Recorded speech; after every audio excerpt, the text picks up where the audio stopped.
आजच्या मोठ्या राजकीय बातम्या आपण पाहूया। उद्धव ठाकरे काँग्रेसच्या कार्यक्रमामध्ये सहभागी, गळ्यातील काँग्रेसचा पंचा मात्र काढला। काँग्रेसचा पंचा घातलेला फोटो उद्या नक्की येईल। ठाकरेंच्या टोल्यानंतर उपस्थितांमध्ये हशा। भाजपाकडून सत्ता जिहाद सुरू, त्यांचा जिहाद तोडून काढायचा आहे। मी हिंदुत्व सोडलं नाही, पण दुसऱ्या धर्मावर अन्यायही करणार नाही। उद्धव ठाकरेंचा भाजपवर हल्लाबोल। जानेवारी 2025 ला भाजपला नवीन राष्ट्रीय अध्यक्ष मिळणार।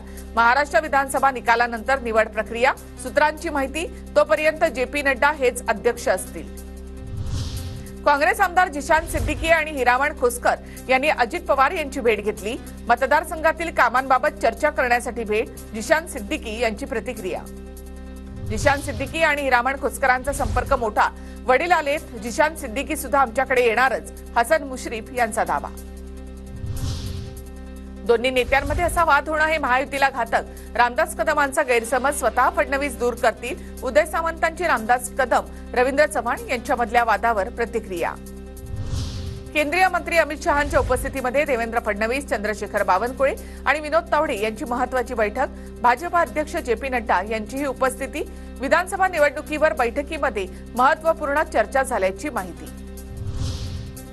अद्वै हिरे उद्धव ठाकरेंच्या भेटीसाठी मातोश्रीवर।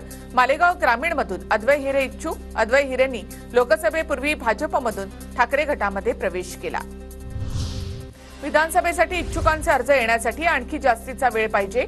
आतापर्यंत पश्चिम महाराष्ट्रामधून सर्वाधिक इच्छुकांचे अर्ज। मनोज जरांगे यांची माहिती।